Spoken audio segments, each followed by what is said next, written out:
bring from B movies to A movies, and then he directed Spider-Man and became a very big A movie director. I brought Russell Crowe from Australia. I had the opportunity to cast Leo DiCaprio and bring him into a big leading role. And I really enjoyed producing. I love producing. And so that was very successful for me, and I enjoyed that a lot. All right. Gianluca. Grazie mille, grazie Giulio. Ricordiamo che Sharon Stone ha ricevuto il premio Stella della Mole durante la cerimonia di apertura dell'edizione del TORINO Film Festival e come dicevamo appunto qui anche per presentare il weekend event in italiano Pronti a morire e la proiezione ufficiale sarà a Romano 2 oggi alle 14. Faccio una domanda io di rito, poi dopo vi passo subito la parola. Ricevere la Stella della Mole, che cosa ha significato per lei e come sente che si sta sviluppando anche il suo legame con l'Italia? Well, when I was a kid, when I was 19, I moved to Milan and I became a model. So I began my early career in Italy, and of course with an Italian boyfriend. Good choice. Very good choice. Very good choice, yes. Fantastic choice. So io parlo un po' italiano e prova, e non bella. And I love, who doesn't love Italian food? Come on. And I loved it here, and I've always been coming back to Italy all my life. And I brought my kids here when they were little, and we took them to a gelato making place, and they got to make ice cream, and I took them to a pizza place, and they got to make pizza. And I wanted them to start to understand the Italian culture, the rich Italian culture. And now I'm going to have a painting show hosted by the municipality of Rome in Arapaci in the spring. Mm-hmm. And then in November, I'm coming here in Torino to have a painting show during the Biennale. Fantastic. Great. There's a time in the world when we have so many diverse ideas about ourselves and have so many conflicts in the world. I think that communication and honesty is the key, and that art is the most beautiful way that we can non-politically express our feelings and emotions. And we think a lot about, what can change in a capitalistic society? We forget that the world was once run by kings. Everything can change. Everything can change when people express how they feel through writing, through theater, through the arts, through painting, through poetry, through film. This is really the only way we have ever been able to gracefully and intelligently express ourselves without violence.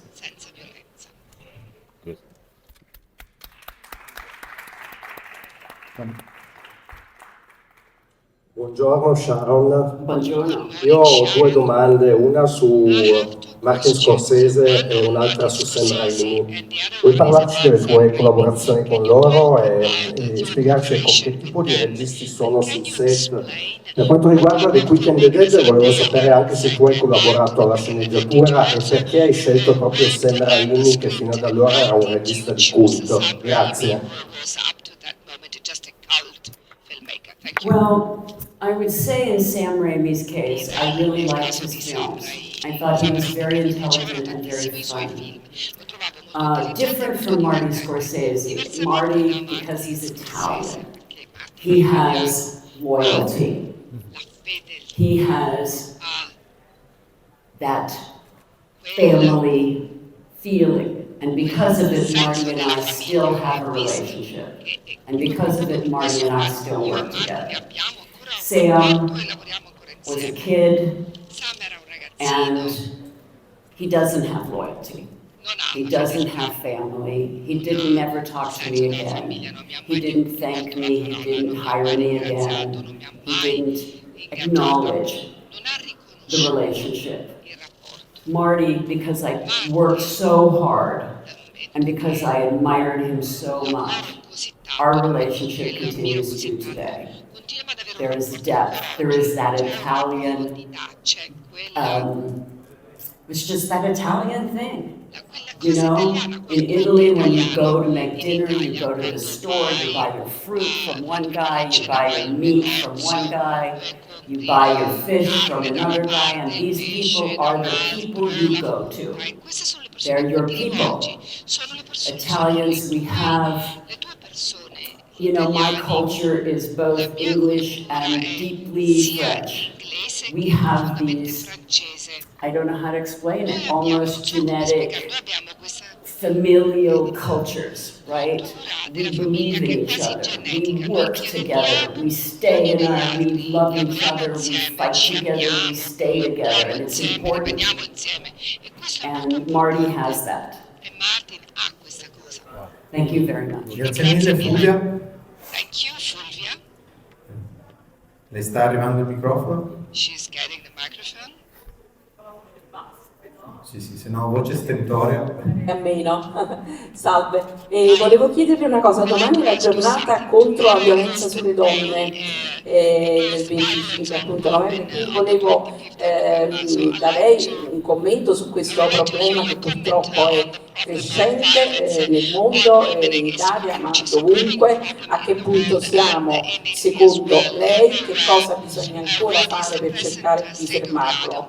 La seconda cosa è questa: il Torino Film Festival è un festival che è nato per il cinema giovane, quindi degli esordienti, insomma dei ragazzi, di quelli che cominciano le prime e le seconde opere. Che cosa questa generazione nuova di cineasta secondo lei dovrebbe avere? Qual è l'obiettivo? Qual è l'obiettivo che dovrebbero porsi i nuovi esordienti registi? Grazie.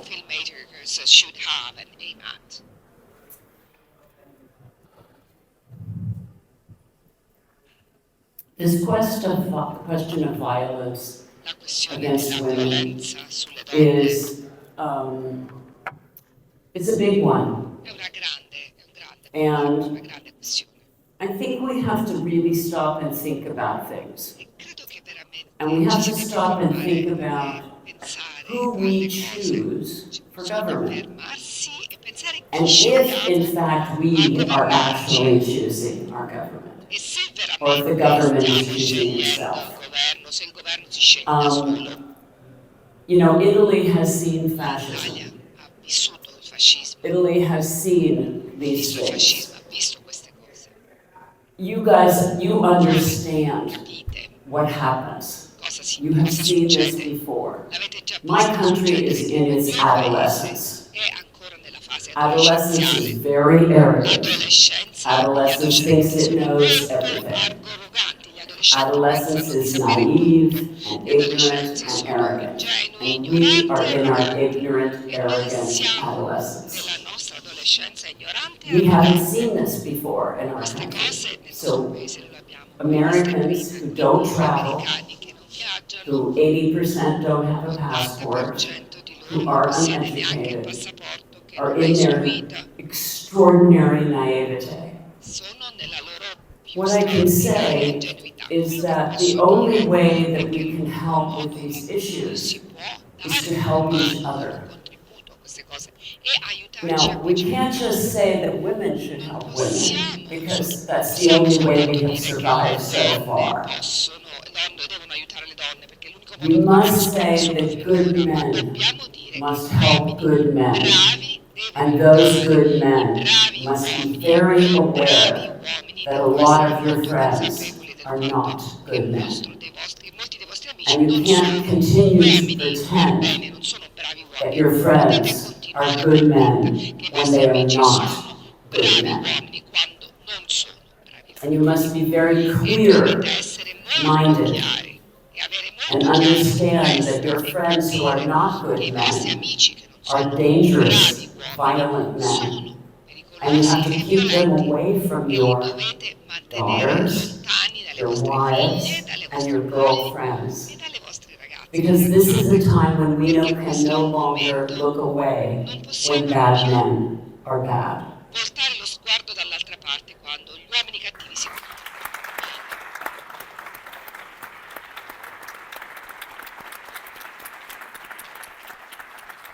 I was watching a comedian the other night, L'altra sera and he said, che ha detto, I asked a woman to dinner, and she said a yes. cena e lei mi dice sì.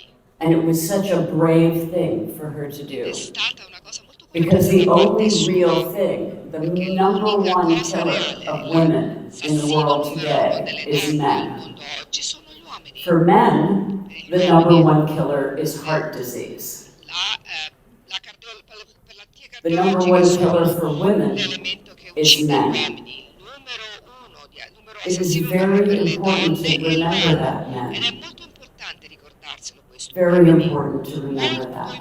Thank you. importante ricordarselo. Grazie.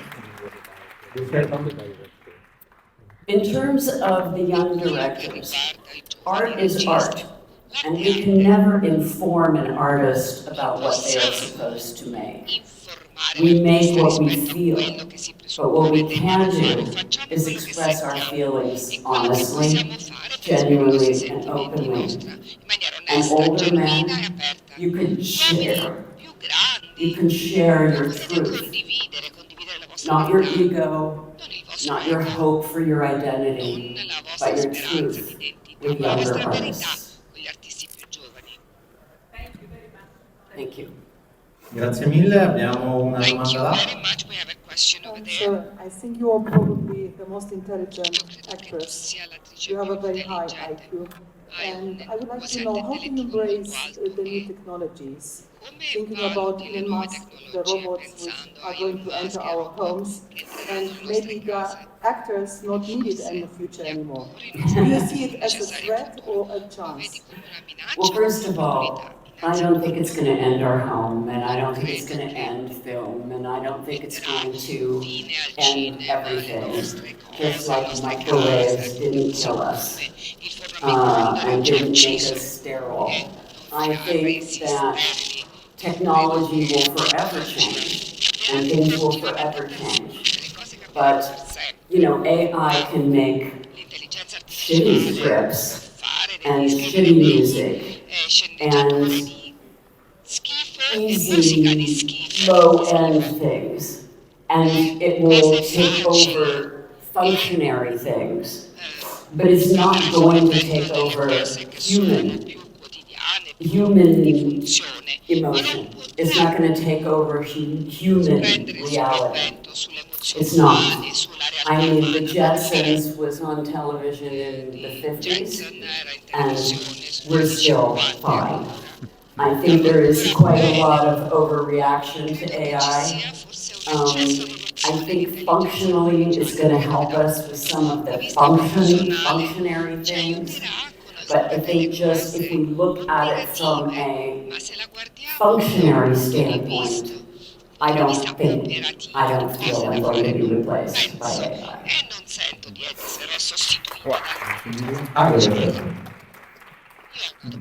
Artist, producer, actress, model, writer.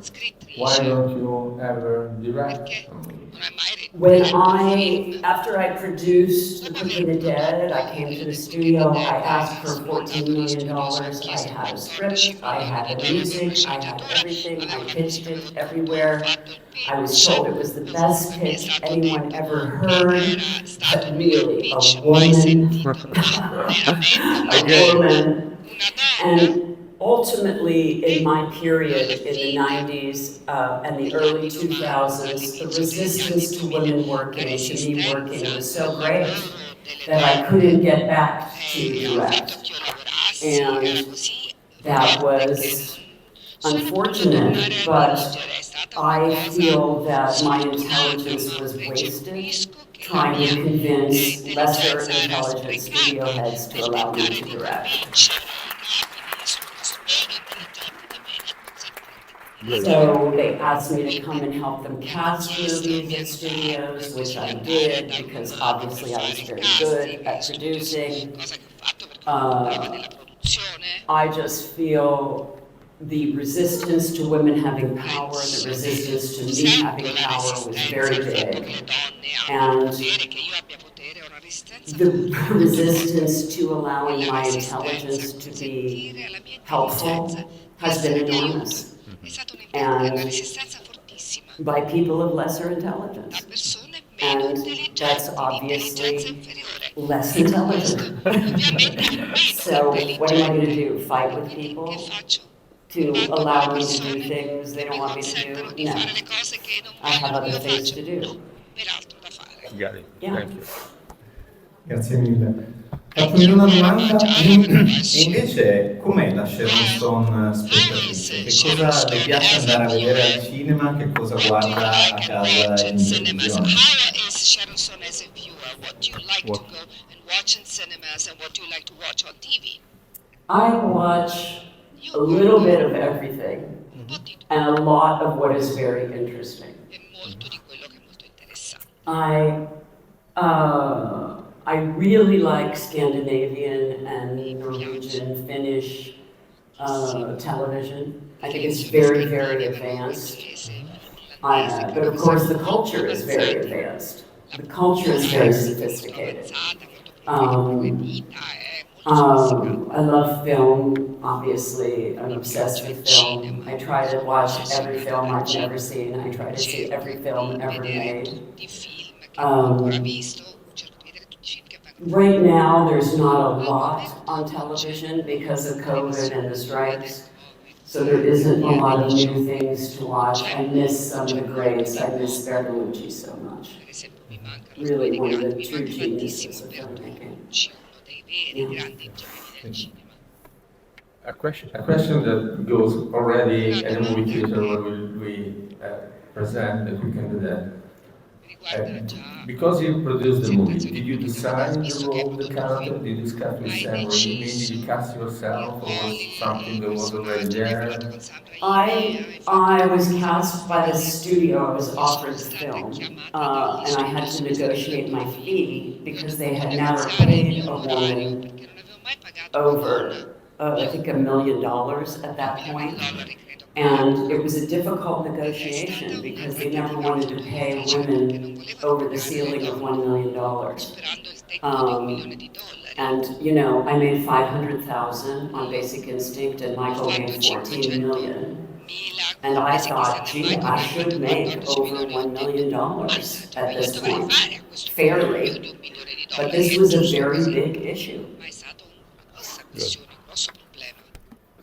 Non vedo mani alzate, quindi mi indicano di là. Ah, un'altra domanda. Eccoci. Lei ha partecipato a un episodio degli Unpop di Paolo Sorrentino. Ha intenzione ancora di fare serie televisive? Still want to make TV series? Yes, I do. In fact, I'm in the process right now. We've optioned a book and hired an amazing writer, Dara Resnick, and she is writing the treatment for a series at the moment. Come pensa che sia cambiato il cinema da quando è realizzato Pronti, morire? Well, we are in digital now, for starters, so we can shoot fast and we don't have to cut, and the lighting is so much easier. It's really exciting. I just finished a movie with Bob Odenkirk. I don't know if you remember the movie Nobody that just came out. We just did the sequel, which is wonderful. And I just did a movie, another film, a dramedy, really great with Mark Maron. Filmmaking is just so different now. It's so exciting, it's so fast. And you can make a movie that used to take 3 to 5 months, you can make in 6 weeks. It's really thrilling. It really moves now. Avevamo una domanda là? Andrea, avevi... Sì, ok.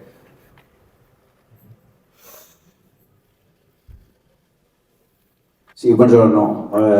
Una domanda riguardo a quello che lei è fuori del cinema, cioè tutto il suo impegno nelle sue anche battaglie personali ma anche sociali. Volevo sapere di che cosa va più fiera, di quello che ha fatto in tanti anni e che cosa veramente sente suo, che cosa ha portato di suo in tutte queste sfide personali che l'hanno anche contraddistinta come donna sempre, diciamo, in prima linea, mi viene da dire. Grazie molto. Well, as you know, Elizabeth Taylor started the American Foundation for AIDS Research. But 3 years after she started it, she became too unwell to continue it, and I took her position. I thought that I would be there also for 3 years, and then I was there for decades. I had this idea, I imagined that we would resolve the AIDS crisis in another 3 years. But decades later, we were able to change the reality of the AIDS crisis. It was very difficult, very challenging, very much without the support. Well, let's just look at it this way. COVID is also a virus, like HIV/AIDS. When COVID happened on a global scale, we had a vaccine like that. It was a test vaccine, it was fast, it was dangerous, it didn't work for everybody, but it worked for the majority of people. We did not ever get a vaccine for HIV/AIDS, but 40 million people died of AIDS. Now there is medicine as readily available as aspirin that you can take so that you do not have a viral load of HIV. You can appear to be HIV negative, which is a huge global accomplishment. But it took decades of private funding, decades of private citizens working for themselves. So we did it, but we didn't do it with the kind of support that globally we should have had when we had a global viral crisis. This is the lack of empathy and compassion that can happen when people decide, I like you better than I like you. When we become racist, when we become homophobic, when we become gender defiant, when we become hateful to another person in our society. We allow virus, basic virus, we choose that that's just, we're not going to take care of a virus. COVID we took care of because we didn't delineate who got it. This is an irrational behavior. We have to behave rationally when it comes to viral illness. If it's a bacteria, we take antibiotics. If it's a virus, we need a vaccine. Right? We just have to be logical, not personally opinionated about viruses. It's illogical, it doesn't make any sense. It's not scientific. What I learned was you have to look at the person next to you, which is something I'd like you to do right now. I'd like you to turn and look to the person next to you. And what I'd like you to do is look at their ear. Their ear. Because when they were little, when they were a baby, you thought their ear was the most amazing thing you'd ever seen. You thought their foot was unbelievable. You wanted to put it in their mouth. You thought that baby was unbelievably adorable. And if you saw that person sitting next to you and they were a baby, you would think it was the cutest thing you ever saw. Now I want you to look at the person next to you and still think they are the cutest thing you ever saw. Please do that. We will. And now you two. You're all so cute. But you forgot. You forgot. You forgot. Avete dimenticato. You just forgot. Avete dimenticato. You have to remember. Dovete ricordare. You have to remember each other. Vi dovete ricordare gli uni. Thank you, Sharon. Thank you very much for bringing a day for everybody at 2 o'clock in a movie theater. Appuntamento alle 2 Sharon, al cinema. Sharon and I, Sharon will introduce Sharon again the presenterà screening il of The film Pit of the Dead. e la We thank proiezione Sharon del Stone. film. Thank you very much. Thank you. So interesting listening to you. Every single word you say. Thank you. It's so interesting. Thank you very much for coming. Buongiorno. Yeah.